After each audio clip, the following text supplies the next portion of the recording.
नमस्कार, मैं हूं मनोज सोनी। आप देख रहे हैं न्यूज साधना न्यूज।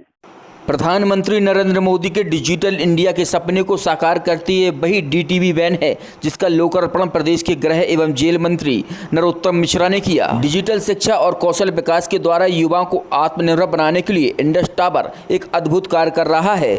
समूह ने एक डिजिटल ट्रांसफॉर्मेशन वैन डीटीवी शुरू की है। आज लोकार्पण के अवसर पर टावर इंडस के मुख्य परिचालक अधिकारी सीओ तेजंत कारला ने कहा, अधिक से अधिक लोगों को डिजिटल शिक्षा देना बहुत जरूरी है।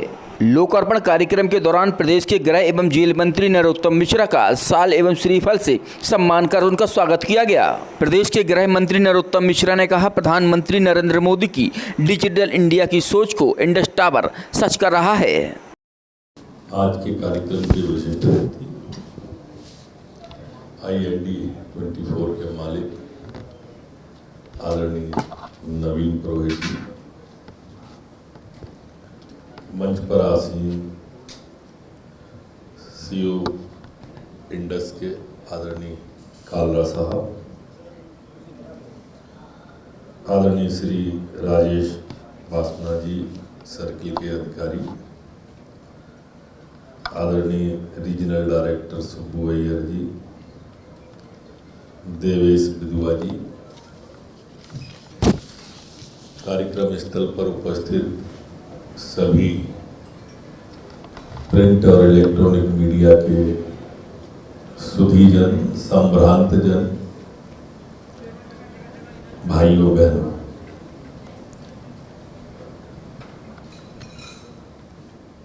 माननीय प्रधानमंत्री जी के डिजिटल इंडिया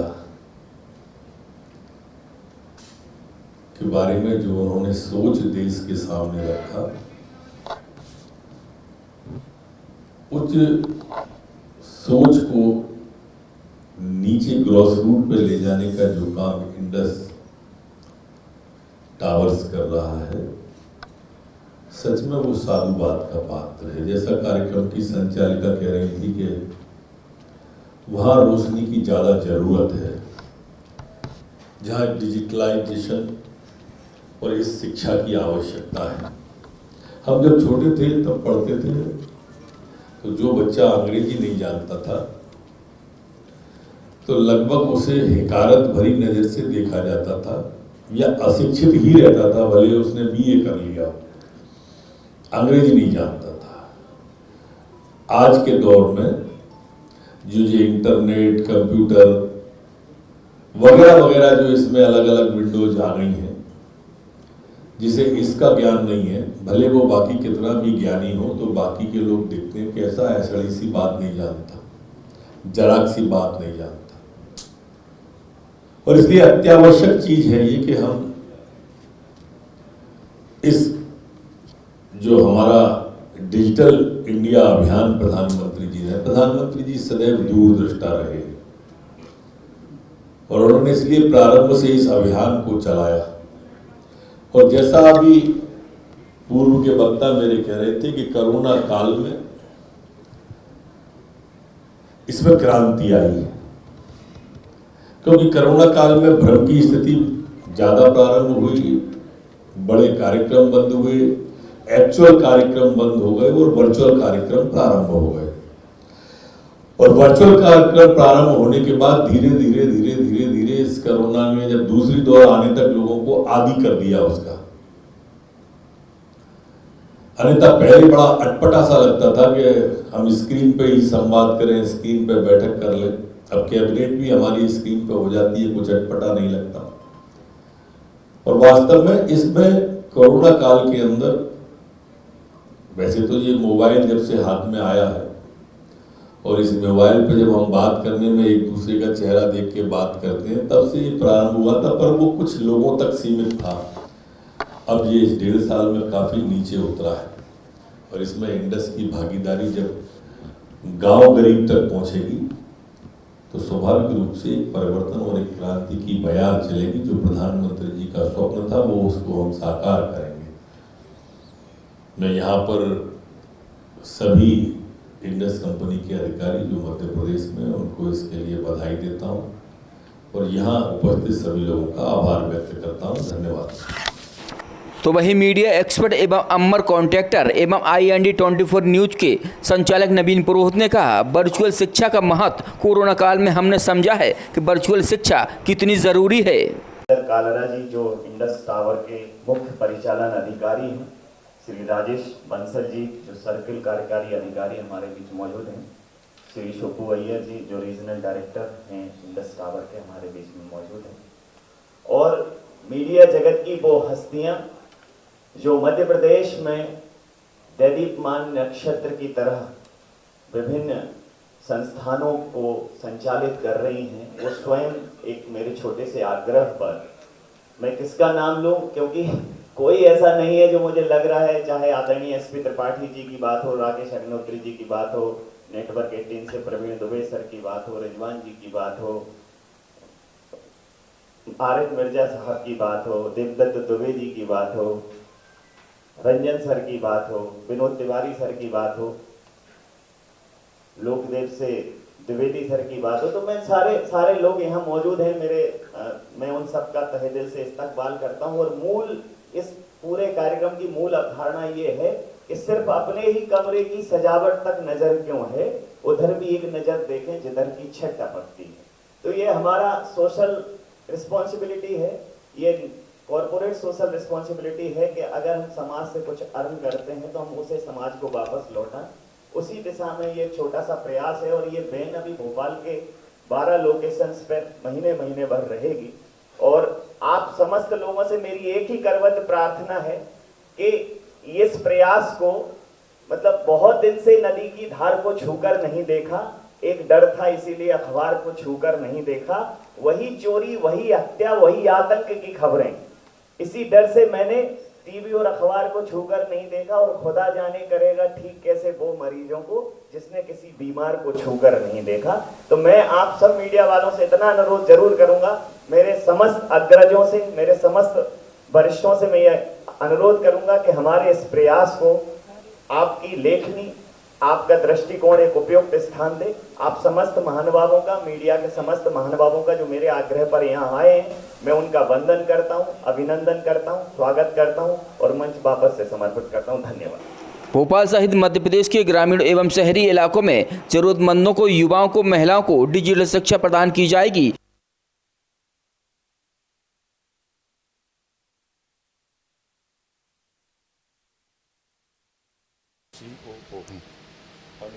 इंडस टावर के ना इंडस टावर के संचालक तेजिंदर कालरा ने कहा, ज़्यादा से ज़्यादा लोगों को डिजिटल शिक्षा देना ज़रूरी है। पहले मैं आपको थोड़ा सा इंडस टावर्स के बारे में बताना चाहूँगा। इंडस टावर्स इंडिया की सबसे बड़ी टेलीकॉम इंफ्रास्ट्रक्चर कंपनी है।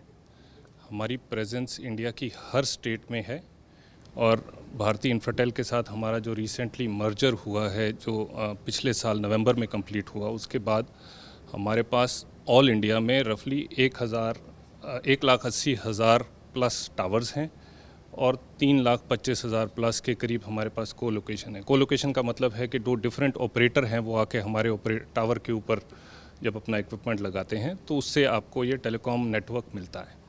So we are the largest telecom infrastructure company in India and the second largest globally.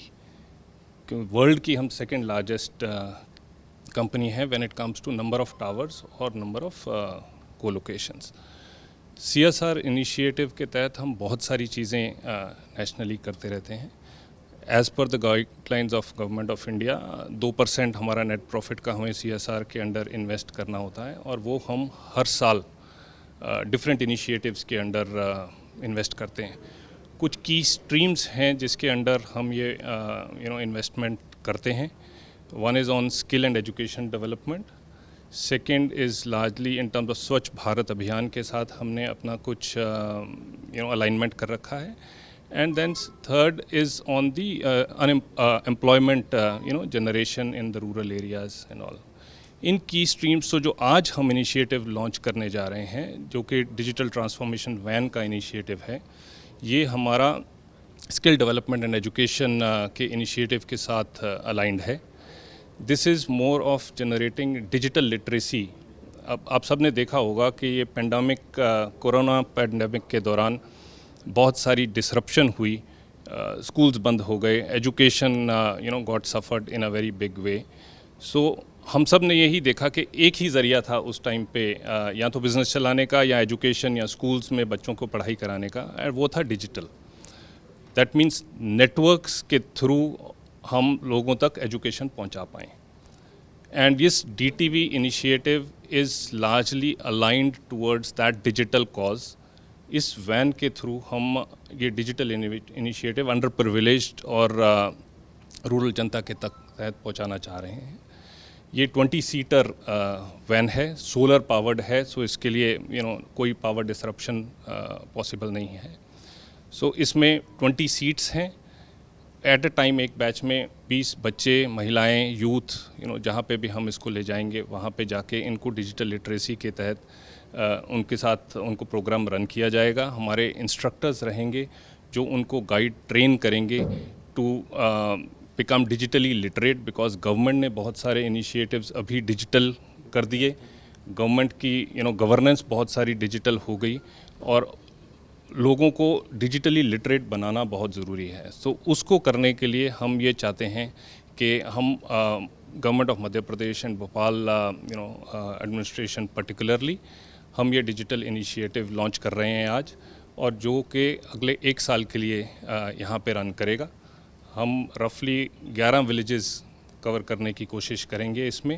And already under various digital initiatives Bhopal में ही हम रफली 1,14,000 के करीब यूथ बच्चों को हम एजुकेशन में सपोर्ट दे चुके हैं through our various CSR initiatives. और इस DTV बस इनिशिएटिव के थ्रू हम रफली 13,000 बच्चों, महिलाओं को और इसमें कवर करने की कोशिश करेंगे 1 साल के दौरान। शुरुआत में कहाँ जाएगी वैन सबसे पहले? पहले ये भोपाल में ही रहेगी और भोपाल के स्लम्स और उन एरियाज़ में कवर करेगी। उसके बाद वी विल बी कवरिंग की विलेजेस जिसमें आपका खजूरी कलां, डिकड़ी, उस तरीके की विलेजेस रफली। और डिपेंडिंग फिर उसके बाद क्या इसमें रिस्पांस मिलेगा, किस तरीके की रिक्वायरमेंट्स आएंगी, हम फ्लेक्सिबल हैं उसको थोड़ा चेंजेस करने के लिए भोपाल भी। के कुछ ऐसे गांव हैं जहां पर मोबाइल टावर नेटवर्क भी नहीं, क्या उन जगहों में जाएगी? भोपाल और गुना के जो बॉर्डर पे गांव स्थित हैं वहां पर बिल्कुल जाएगी। हमें जैसा फीडबैक मिलेगा हम उस हिसाब से जहाँ जहाँ डिजिटल लिटरेसी की ज़रूरत है, कवरेज की ज़रूरत है, हम बिल्कुल उस वैन को वहाँ लेके जाएंगे जहाँ पे इनकी ज़्यादा ज़रूरत रहेगी और जहाँ ज़्यादा से ज़्यादा लोगों को ये इम्पैक्ट कर पाए। मीडिया से बात करते हुए गृह मंत्री नरोत्तम मिश्रा ने कहा, इंडस टावर ने जहां और शिक्षा की रोशनी नहीं पहुंच रही है वहां शिक्षा की रोशनी पहुंचाने का काम इंडस टावर कर रही है। बदलती हुई शिक्षा, उसका ज्ञान वहां रोशनी पहुंचाने की कोशिश जहां अभी अंधेरा है। इसमें कोरोना काल में एक्चुअल से हटके जो वर्चुअल आया, ये वर्चुअल क्रांति की तरफ है, जबकि हमारे प्रधानमंत्री जी पहले ही इस दिशा में बढ़े, दूरदृष्टा प्रधानमंत्री हैं और उनकी कल्पना को साकार करने के लिए, मूर्त रूप देने के लिए सार्थक और ठोस पहल है। मैंने बच्चों से भी बात की, मैंने वाहन को भी देखा, 20 बच्चे एक साथ बैठे, और खास बात इसकी कि सौर ऊर्जा से संचालित। इसके लिए इंडस को बहुत बधाई जो उन्होंने माननीय प्रधानमंत्री जी के इस सपने को साकार करने की पहल की है। प्रधानमंत्री नरेंद्र मोदी के आत्मनिर्भर भारत और डिजिटल इंडिया के सपने को साकार करेगी इंडस टावर की यह वैन। मनोज सोनी के साथ भोपाल से संतोष सिंह, न्यू साधना न्यूज।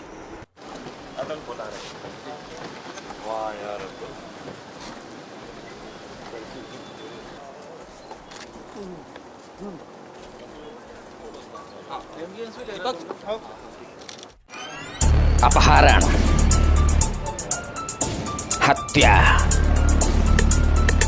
हादसा, बलात्कार, मुजरिम, अब होगी तफ्तीश। रोजाना रात 8 बजे। और इन खबरों के लिए आप देखते रहें न्यू साधना न्यूज। हमारे पेज को शेयर करें, लाइक करें, यूट्यूब पर आज ही सर्च करें।